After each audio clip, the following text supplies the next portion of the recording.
I am back in New York City. Put the phone back in your pocket. Creating Behavior starts now.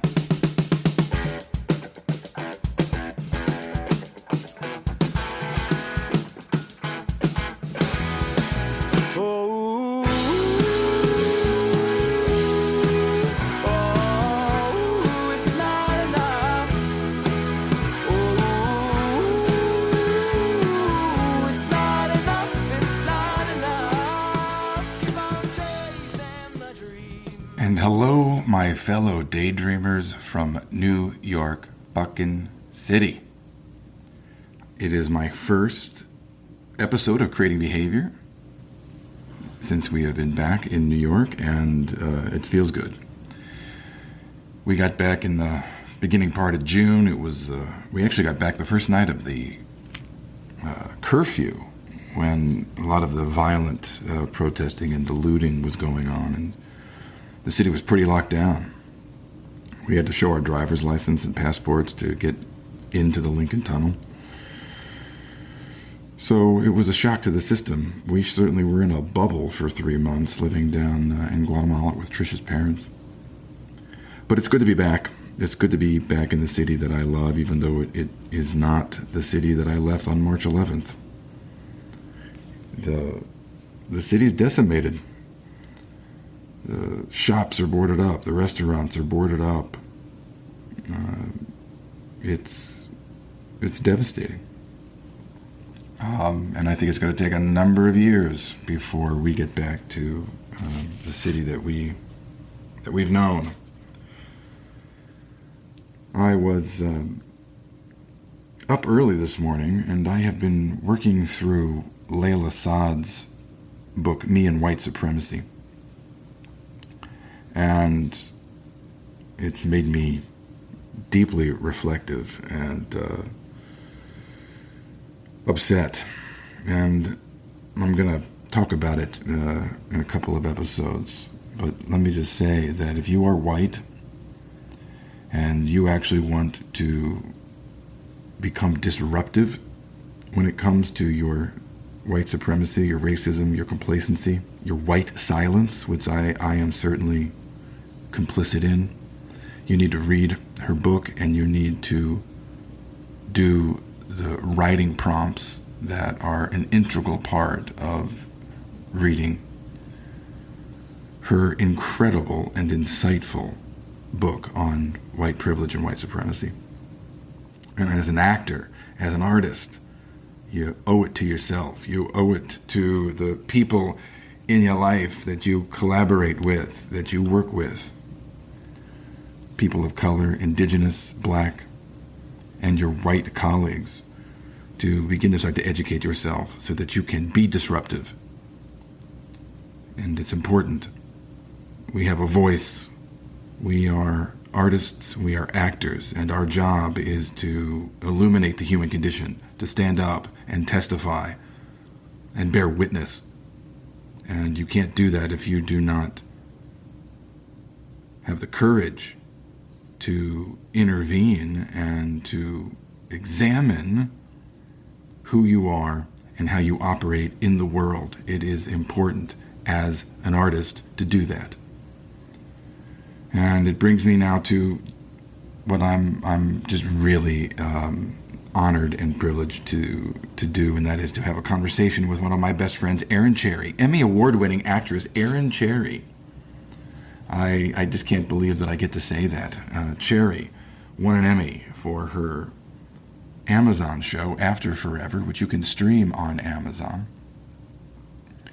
She has been a friend of mine for over 20 years. We first met in 1998 when we were classmates at Rutgers University, Mason Gross School of the Arts, where we got our MFA.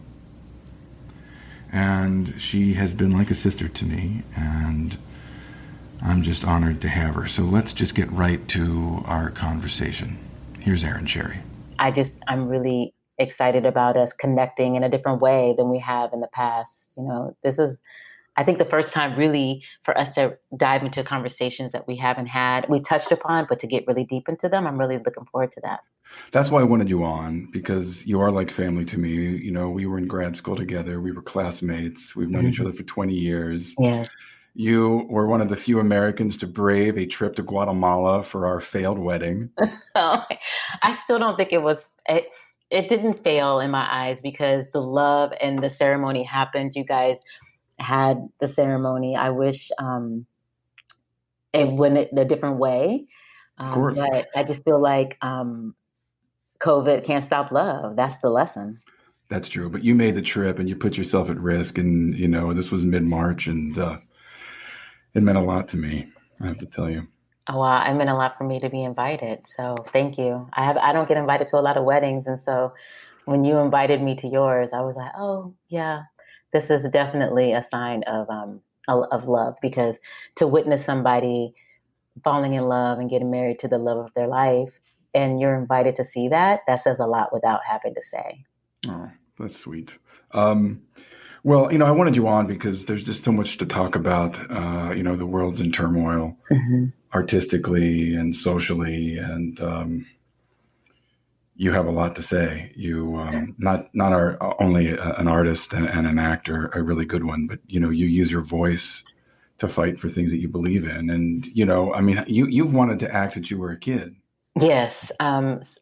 Since I was about 6 or 7, my mother took me to see my first play. Well, the first play that I remember, because she says that she was taking me to see plays even before the age of 7, but it was for colored girls.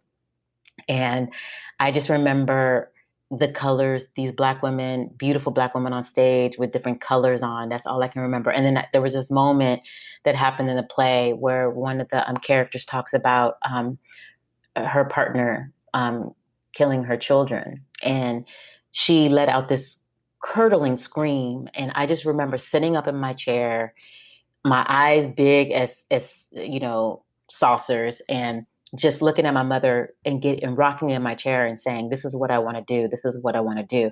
And it's interesting because my mother talked about how I was just so mesmerized, and it was hard to keep me still because I had all this energy, but I was just so mesmerized watching these women on stage and just not you talking, and just for a 7-year old to sit through a play and not talk and just be mesmerized and just look at these women on stage.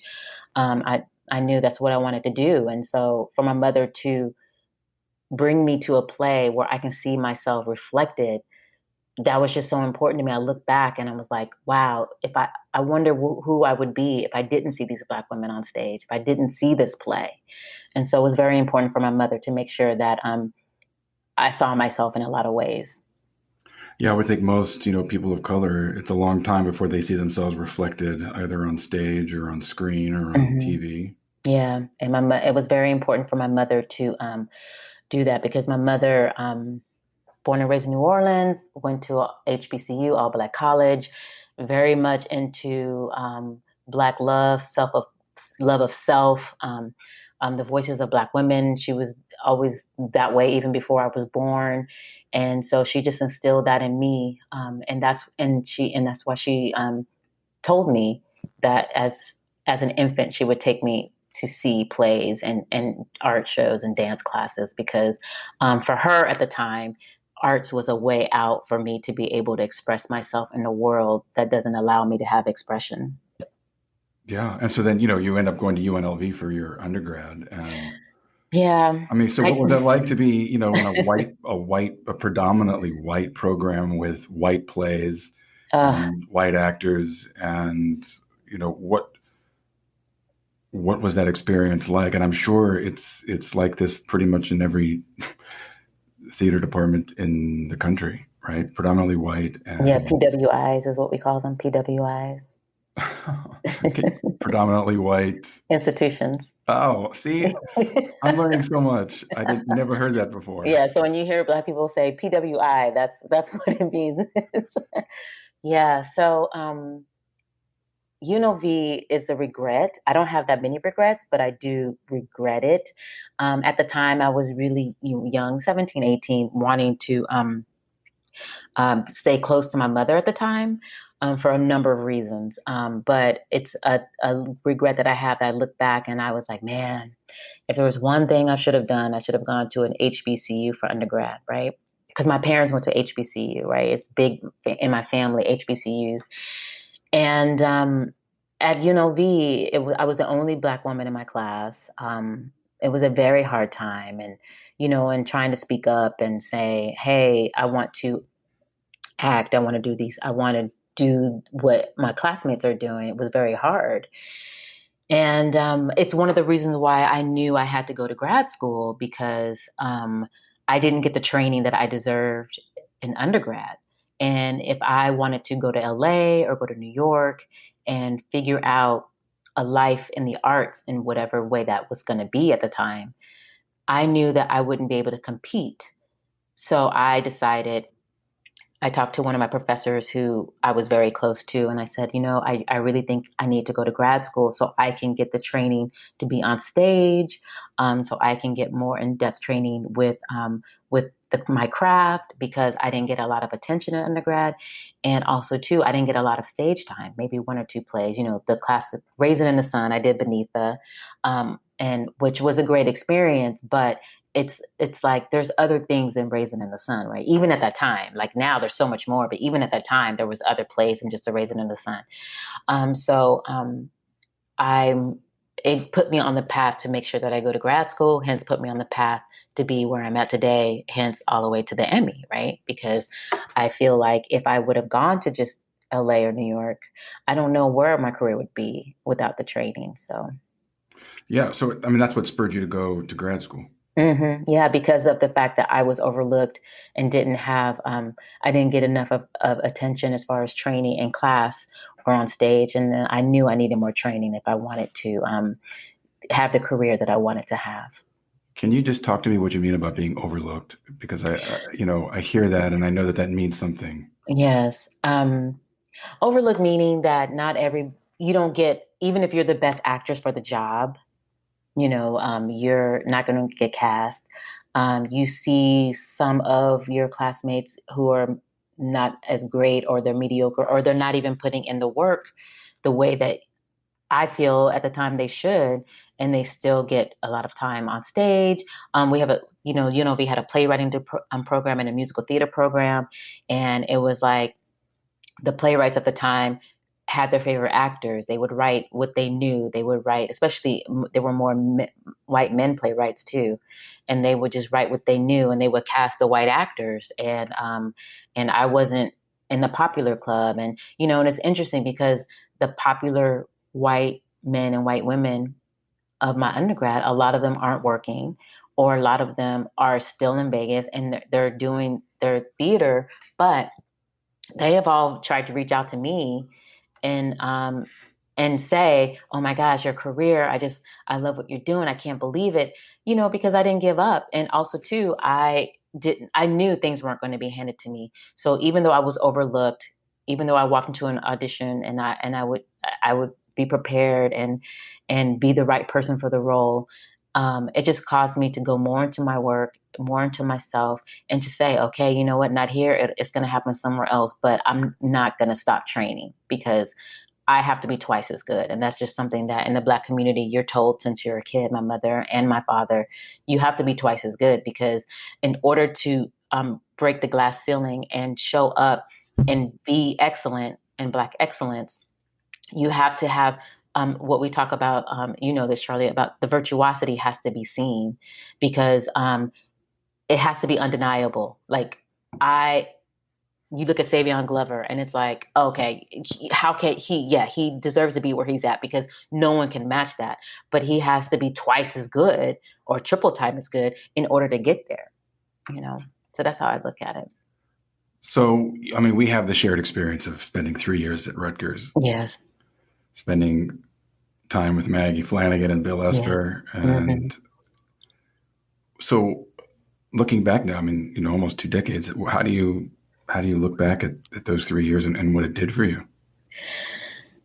I look back at the 3 years. It kicked my ass. Can I say ass? Oh yes, you can fucking, Okay. you can fucking Okay. say that. Okay, good. Because I'm like, you just don't know going in, so I have to make sure because I can let some things slip. I can let some things slip. But I look back fondly because my relationship with Maggie is beautiful in the sense of she challenged me, man. She pushed me and pushed me and pushed me because because you were there. I came in I'm still radical, but in a different way. I'm very radical. I'm in my beliefs, which I don't even think I should use the word radical anymore because they're not really radical. They're just human, just human rights, right? But at the time it was considered radical because a lot of people weren't talking about them. But it's like, nope, just stop killing us. That's not a radical idea. It's just very human. But I came in very militant from my upbringing. And Maggie just would not back down because she saw my humanity. And that's one thing that I love about her is because she took the time to really, get me to be vulnerable with my humanity and not be afraid, even though I was brave in so many other ways. It's just as a Black woman in this world, letting down your guard is a big no no, right? And so for her to guide me and help me get to a place where I can be vulnerable and I can show all of my humanity and my Blackness on stage and nothing's going to happen to me, right? It's kind of like what we do as teachers with our training. It's you come in and you're so afraid to just daydream or you're so afraid to be vulnerable and be done to and because you think something's going to happen to you and the more you do it you realize okay you're safe and that's what Maggie provided for me. She gave me in a safe environment and with around a lot of white people in our class and our teachers and the institution but I don't know. I can't put it into words. She gave me a safe environment. And Bill, he, even though he wanted to give me a safe environment, he was tough love because he was just like, nope, not do it again, do it again, do it again. And I really like the fact that he invested in me in that way because, again, back to that word overlooked, it's a lot of Black and brown people of color artists get overlooked. And so for a teacher to really instill um, in you what it means to act. Not all teachers do that with their students of color, right? They let them get by with so much just being mediocre or being, just not being able to have a voice, I guess. Yeah. Yeah, I remember, she said to you, "Why do you have this wall up? You Yeah. have this wall," and you said, "Well, because I'm a Black woman in America." Yeah. Yeah. And I see this with my students of color too, as you try to give them the permission to have anger, Mhm. to express themselves. What was that like to just find a relationship with your own anger and to have that voice and to be able to stand up for yourself and to not feel like there's going to be any repercussions for that? I mean, that must have been really difficult.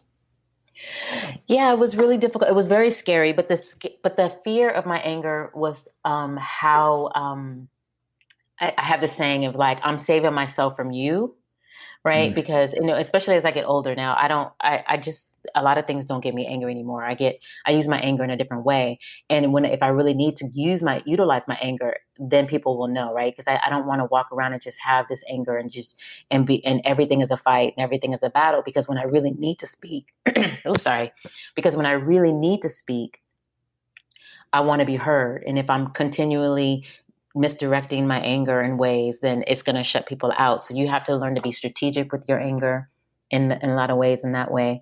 But for me, it was more of how are you guys? How are people in my class? How are Maggie? How do I protect them? Because of this, if I show my anger, if I really allow my rage to come out, and then how is it going to be taken? And is somebody going to be like what the kids call today a Karen?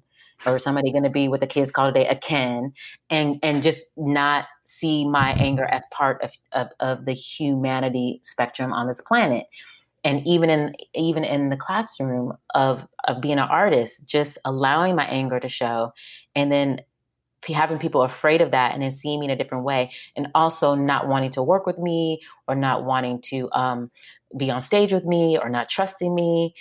It's all of those things because your life again what you do in everyday life comes over and spills over into the classroom, right? And so you have to either learn or unlearn certain things. And for me, it was more of I have to learn how to have this trust and vulnerability, but how do I do it? I have to be in a safe environment. And how do I do that? I have to see where Maggie's coming from and if she's genuine. And I have to look at my classmates and see if it's going to be safe. The minute my anger starts to show, am I going to be shunned for it? And so as I started to see those things not happening, then I gave myself permission. And it's about the teachers. It's about teaching. So as you are coming into this, and I've watched you do this, as they start to trust you and know that they can be safe and that you're going to accept them regardless, especially with the Black men that we've trained over the years, when they start to feel that safe, that it's okay, and that you still love them and see them the same afterwards, that's when you start to see a change. And I think you do a good job with that. I'm going to go a little off topic here only because you made me start thinking about the classroom.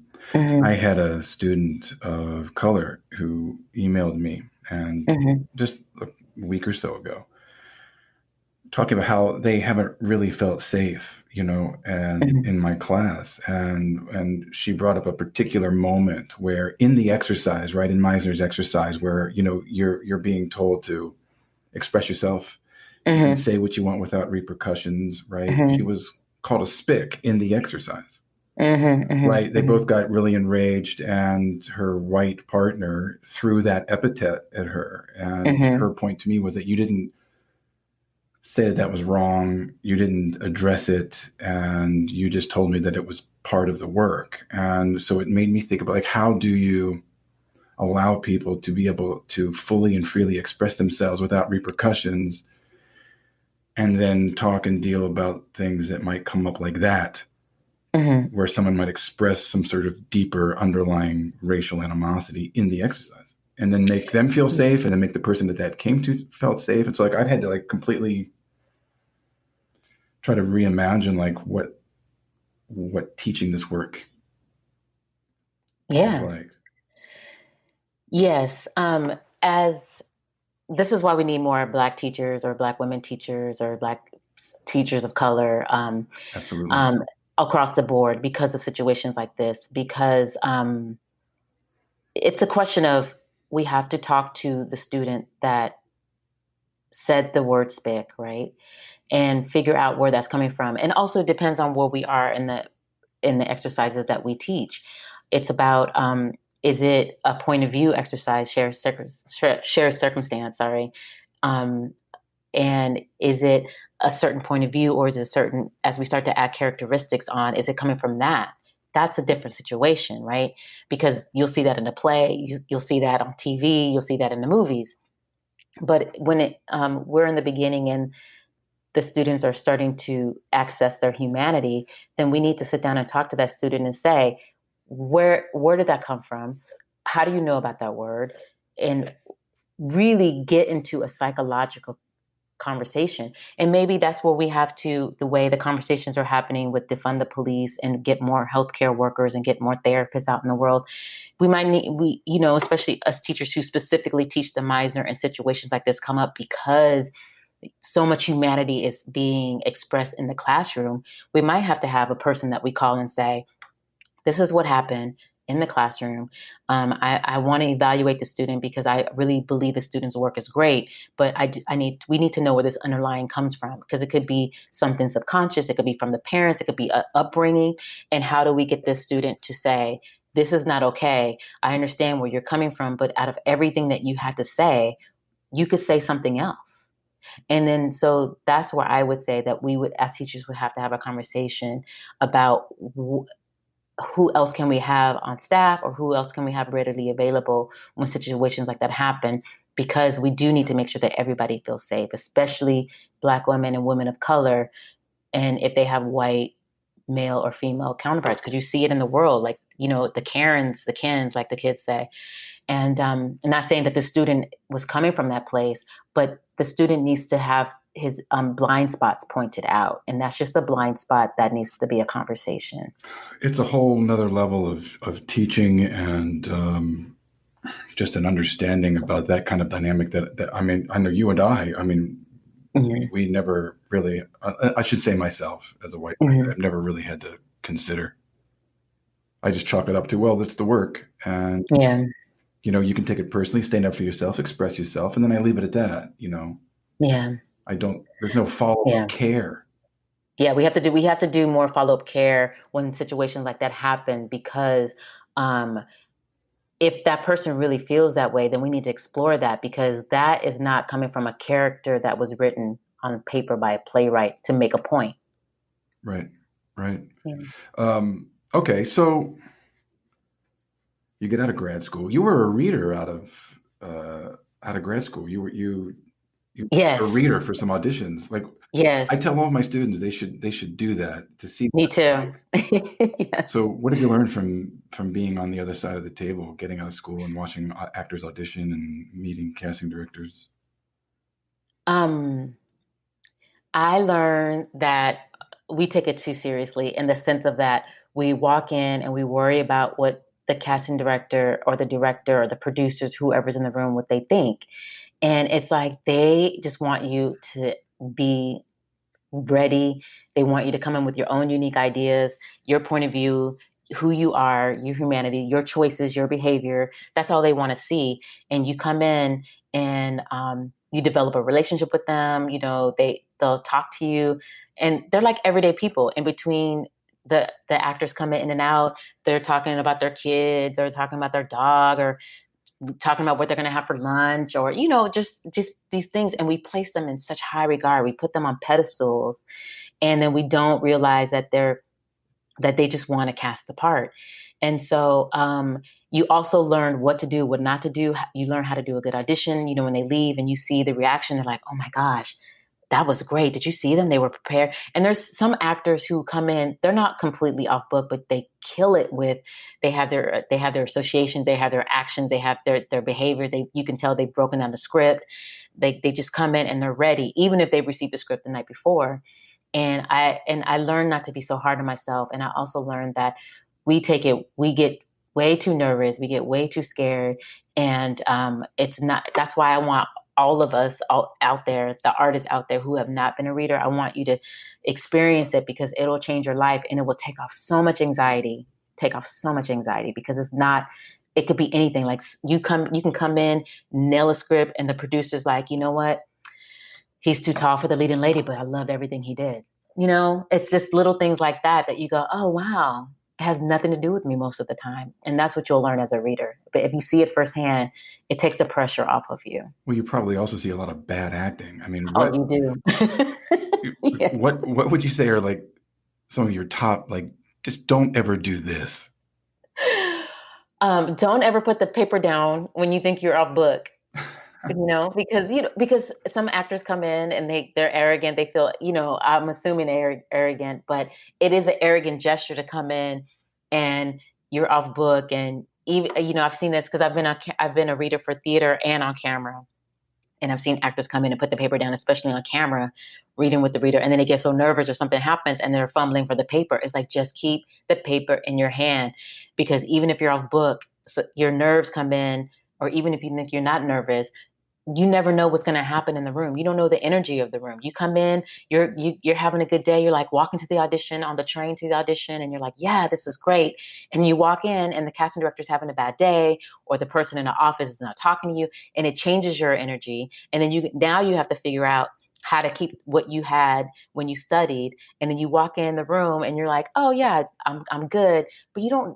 But all of a sudden your anxiety comes up because of the experience you had, maybe just in the waiting room or hearing another actor speak. So just keep your paper in your hand, and also know where to look on the camera, know how to greet people in the room, and also to know how to talk to your reader. I've seen actors not know what to do with readers as well. So, well, that comes from training too, right? I mean, you learn a yeah, lot from training. yeah, So your first job, Lady in the Dark, yes, Philadelphia, the yes, Walnut Street yes, Theater. I've heard you say before that that job taught you what it meant to be a professional. And yes. I'm just wondering, what are those professional basics? What did you learn in that first job? The basics I learned from that job was just knowing what a green room is, knowing that you have to sign in, knowing what the stage manager actually really does.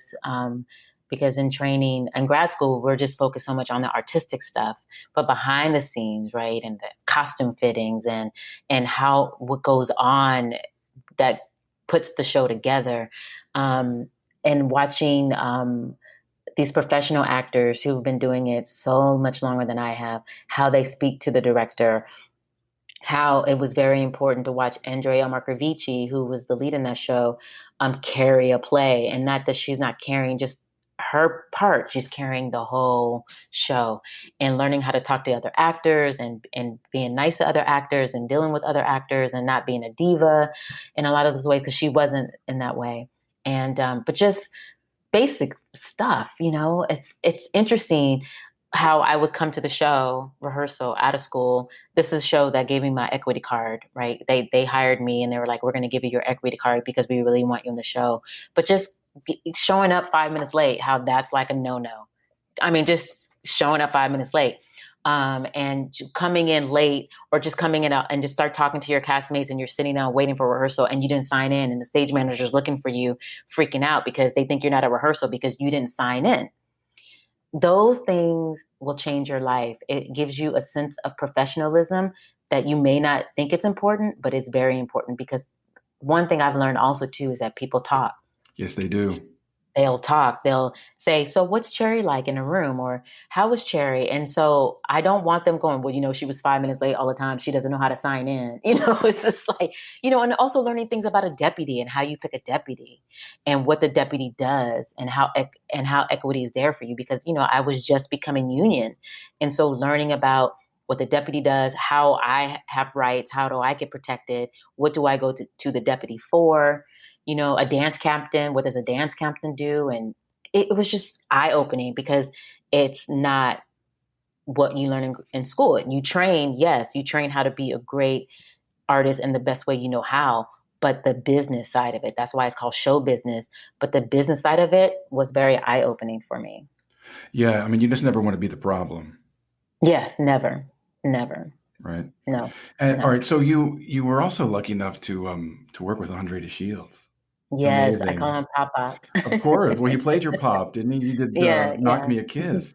You played Yeah, Yolanda Du Bois. yes. Um, that part was stressful in a good way. It stretched me. I evolved because it was based on a real person. I've never, at that point, never played a real person. And W.E.B. Du Bois they're the Obamas of Harlem of their time. Right.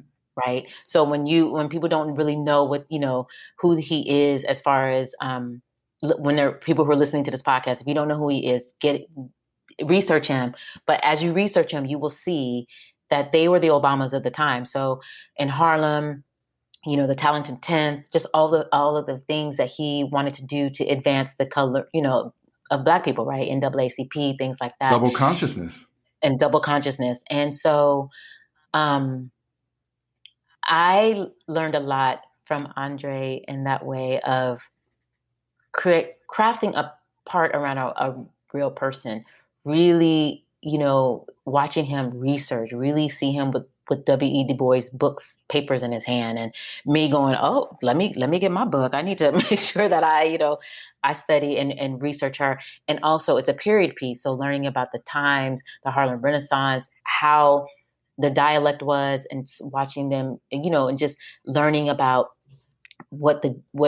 how they were speaking at the time, what was going on as far as Black education, Fisk University, and also having this woman, Yolanda Du Bois, knowing people like County Cullen and Langston Hughes, you just being in the mix of Black education mecca. And so I did not want to come in and with no knowledge of who she was or nothing, because I knew I would miss the boat on watching people who were watching the play would go, she's out of adjustment because she didn't do any research, and that will show. And so I learned that a lot from Andre, and I also learned a lot about, again, about how to speak to your directors and how to stand up for your characters too, and also how to, if you don't agree with the director, how to do it, and there wasn't a lot of disagreements, but there's, when you're researching your character, even if the character is not based on a real person, you start to become one together, and you fall in love with them, hopefully, because you shouldn't judge your characters, right? And as you really start to do the work on who you're playing, you really have to stand up for their humanity and how they feel justified. And sometimes, the director might have a different vision, and you go, oh, well, I see it this way or that way. And I really learned watching Andre how to navigate carrying this play, carrying the cast, and also wanting to give W.E. Du Bois a voice that he saw in his vision, because you don't see that a lot. I've been in shows where, the lead will just have a tantrum or storm off stage because the director doesn't agree with them, and I don't want to be that person. And Andre has never been that person, at least in that show. And it was a very, very learning experience. And also, too, for me, the first week I had to get over being in the room with him, because for me, I knew him as the Wiz. It's like that musical I listened to a lot. And it was just like having a Black iconic figure in my presence. And I never in a million years thought that I would be on stage with him. And so getting that out of the way the first week, because I was so nervous to say anything. I was so nervous to just be in the room and act. And I was scared. And I really had to talk to myself and say, I deserve to be in the room with him.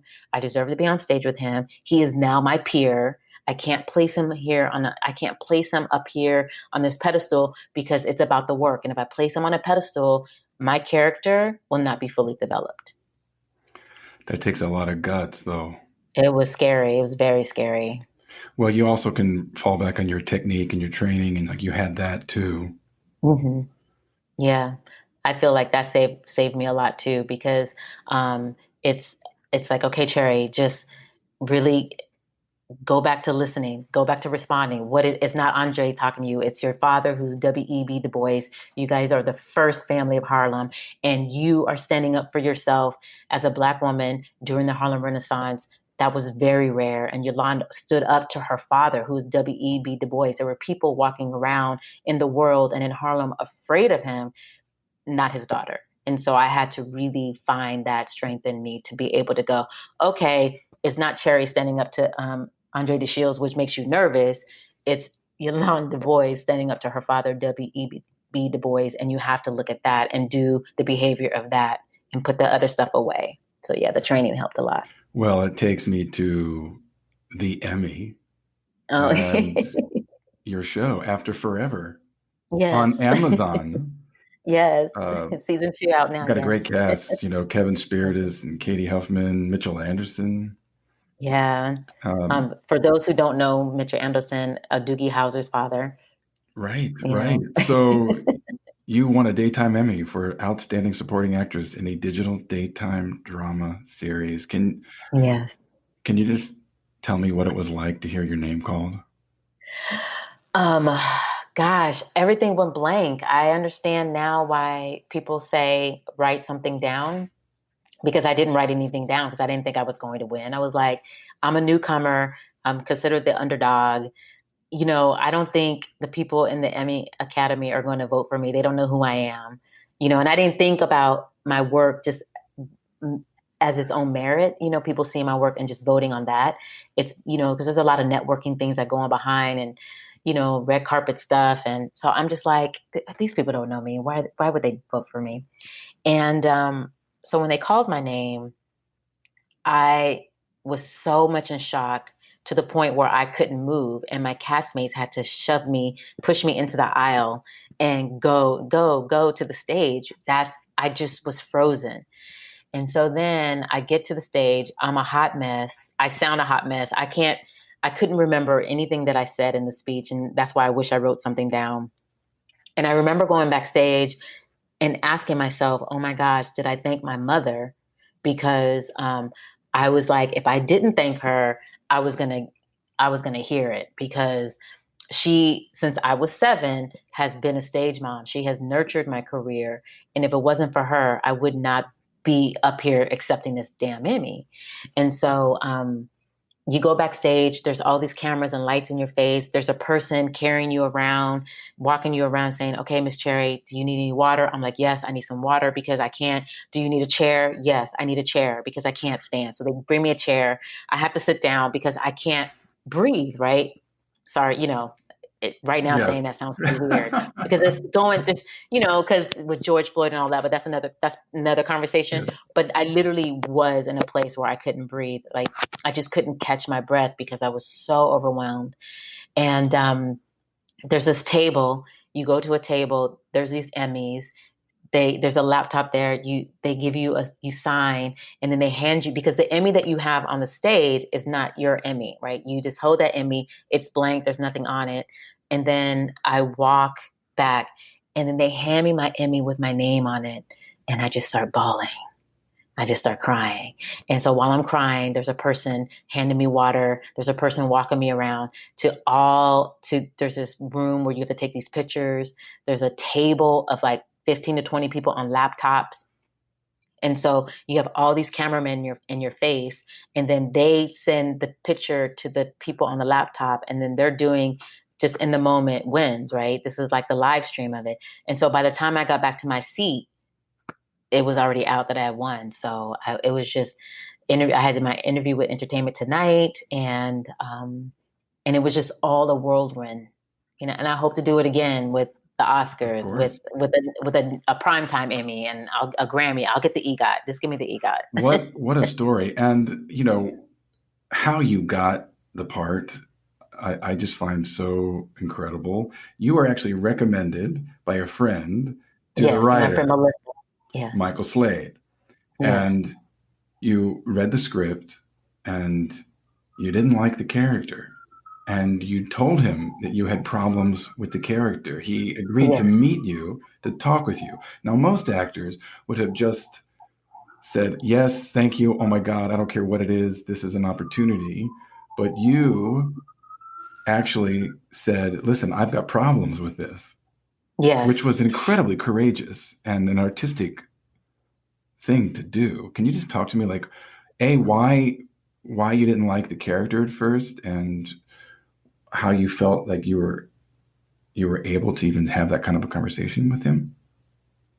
Yes. Thank you for that question. I'm a firm believer that I have to stand up for my characters, and even if I don't have the part yet, right? So if I say yes to something, I want to make sure that I'm saying yes to something that I can truthfully live out, that there's no holes in it for me. I know a lot of us artists, we say yes to a lot of things because we just want to work. And as I get older and as my energy changes, it's about being artistic, right? We talk about this with our students. It's do I just want to be an actor that acts and just take anything, or do I want to be an artist? And what kind of artist do I want to be? And how do I want to leave my mark, right? There's a difference between just being an actor in Hollywood. That's a personality. That's just, like especially with all these YouTube stars and Instagram stars, they just come and they go, and they're acting, they're doing these parts. But what does it really mean to be an artist? And to really be an artist, in part, is doing things that are not comfortable, and that means standing up for myself in any way that I can. Now, it's about your why again, right? It's about how am I going to stand up for myself? Why am I going to stand up for myself? And for me, Black women over time have had so many issues on camera, on stage, in film, with the stereotypes and or subliminal messages of how we're somehow this magical thing, being non-human that can just do human things, right? Or how we're the help, in Right. some ways, right? And how we're the badass woman, mother who has 5 kids and can do anything, and we're super women, but we don't have any emotions or feelings, or it's not shown how, if I am playing a woman with 5 children, how that affects us mentally, or how does that affect us spiritually. It's always 2-dimensional, Stereotypes. never really, yeah, and never 3-dimensional. Definitely stereotypes, and that's changing. And because of that change, I have to make sure that I reflect what it is that I live by. myself as Cherry. And so Well, when I when you read yeah, Brenda, when you read the yes. part, did you see a stereotype? I mean, like, what was it that you didn't see there that you wanted to see in the character in order for you to Um even say, "Yeah, I'll audition for it"? yes. Well, I didn't see why she would be friends with the lead, right? Because when I read the script at the time, I said to Slade, I said, well, this part could be anybody, right? She could be white, she could be black, she could be Asian, she could be, Latina. Why specifically do you want to have a black actress? Um, I get because the one thing I love about Slade is that he wants diversity, he wants inclusion. Like our director for both seasons have been women, our cinematographer is a woman, our executive producer is a woman. He's very big on making sure the sets are very inclusive. And so when he said that to me, I said, well, if I'm going to play Brenda, she can't just be just the best friend of the lead in some way. She has to have her own humanity. She has to have her own personage. She has to be her own person. She can't just be there for Kevin, Spirit's character. And so we talked for 3 hours. We met for coffee, and we had a good conversation. Um, Sometimes it wasn't even about the script. It was just about what's happening in the world, about humanity. And I said to him when he asked me, because I was a little nervous, I will say that, but he said to me, so what do you think about the script? And then this is what I told him, what I just said. And he listened to me and he said, huh? He's like, yeah. He's like, I see what you mean.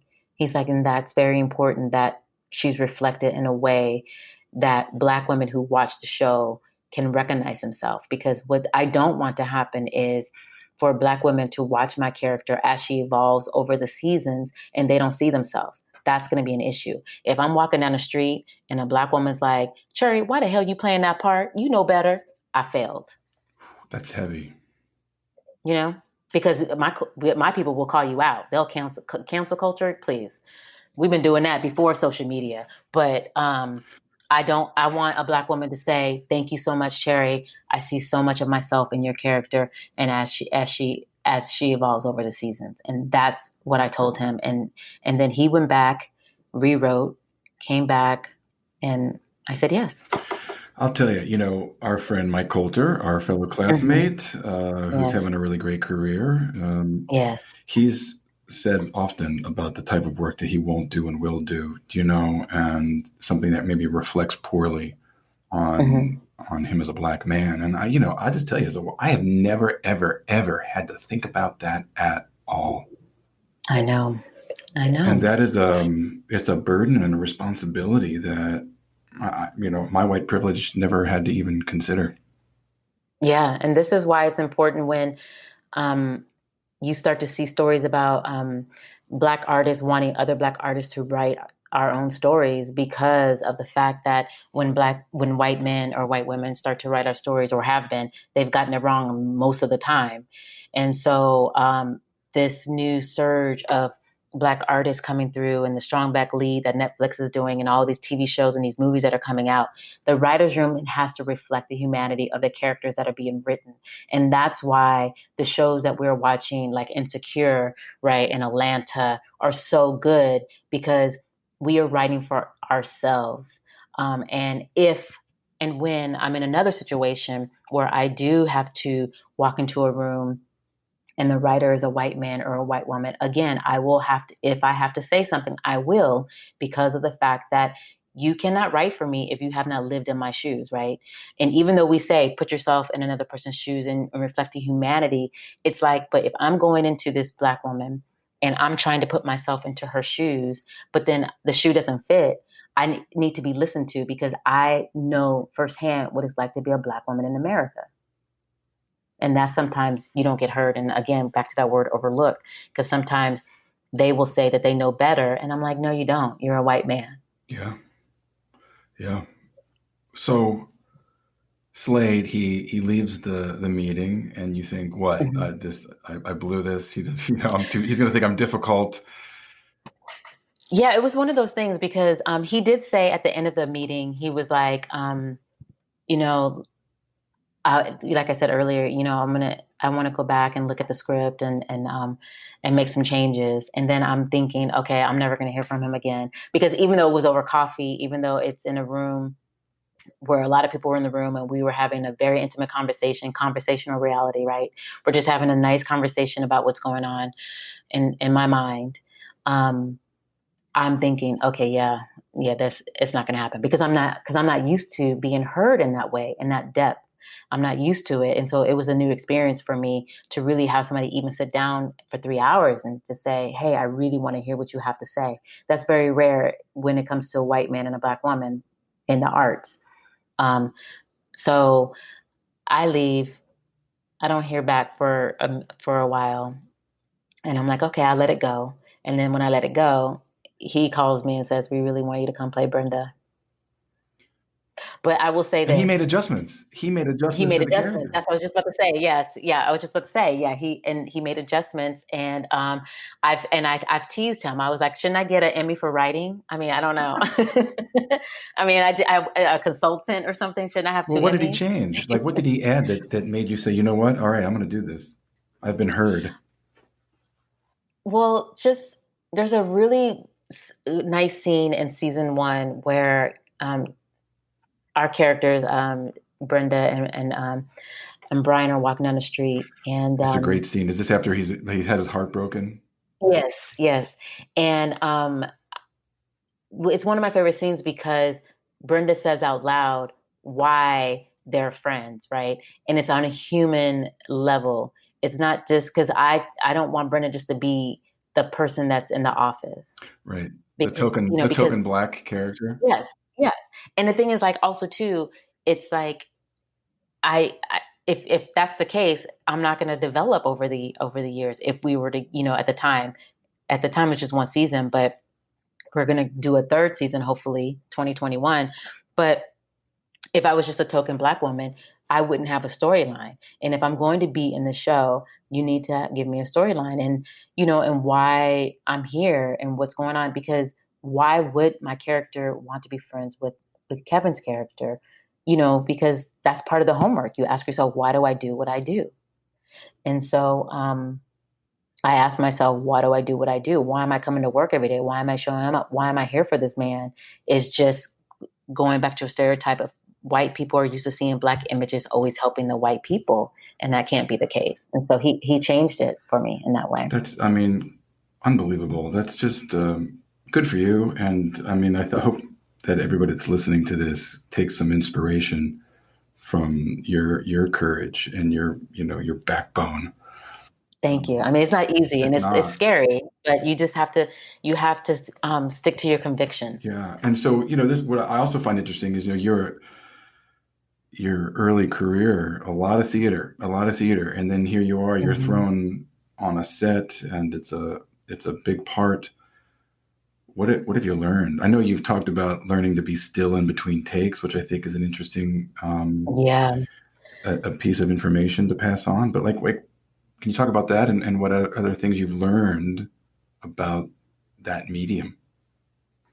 Um, yes, being still in between takes for me was important because that every actor is on set is different, right? Some actors in between takes will just be funny or do things they have to do, or they're just you know talking to the crew, laughing it up. And some scenes I get, that makes sense. But for me, since it was my first big job, season one, I just really wanted to be still and make sure that my breathing was in check, and also to watching other actors work when I'm not working and how their stillness on camera when the camera is even rolling with their characters. Because in theater, you're moving, you're creating this behavior in a bigger way, right? Even though it's still rooted in truth, it's a different medium. And then on camera, to be able to stick to your truth and create behavior and be still is very difficult. And so watching other actors do these simple movements in their truth and the camera picks it up was very eye opening. And so learning how to do that and watching other actors do that, I was like, okay, I need to follow that lead because that's going to serve me. So that was a piece of nugget that I That's took really with me. hard. Ian Holm, who just died last week, has a really famous quote. He says, "Anything you can do, I can do smaller." Yes, exactly. And so that's definitely what I took away from that experience. And also too, learning camera angles, the names, just behind the scenes of what right questions to ask the director. Like, oh, so where are we shooting? Oh, okay, so you're just getting my head, the shoulder. Okay, so I don't have to wear my heels. Okay, bring me my slippers, please. It's like, because you don't want to things that you don't have to do. Like, I don't want to be in my slippers all day. Or, okay, so the camera's going to be over my right shoulder onto the other actor. I can really let I don't have to be performative or acting right now. So there's a lot of just things that were just very eye-opening and very stressful at the same time. But my cast, who have been seasoned in front of the camera, they took me under their wing and just said, you know, if you have any questions, please let me know. Or do you understand what this means? So I felt really protected, and I felt really welcomed in that situation. Well, my fellow daydreamers, thank you for sticking around and keeping the phone in your pocket. I hope you enjoyed the interview. I did. I'm going to bring you part 2 of my conversation with Erin Cherry next week. We're going to get a little bit deeper in the subject of race, of what it means to be a black actor and an artist in this country, and we're going to get more personal. Please subscribe to the show, review it, share it with your friends if you like it. You can go to my website, creatingbehaviorpodcast.com. I now have SpeakPipe on the contact page. You can press a button and leave me a voicemail, a comment, a thought. Share something with me. And please, you guys, be disruptive. I want you to play a lot with yourself. I want you to find some time to operate outside your comfort zone. It's the only way you're going to grow. And don't ever settle for your second best. My name is Charlie Sandlan. Peace.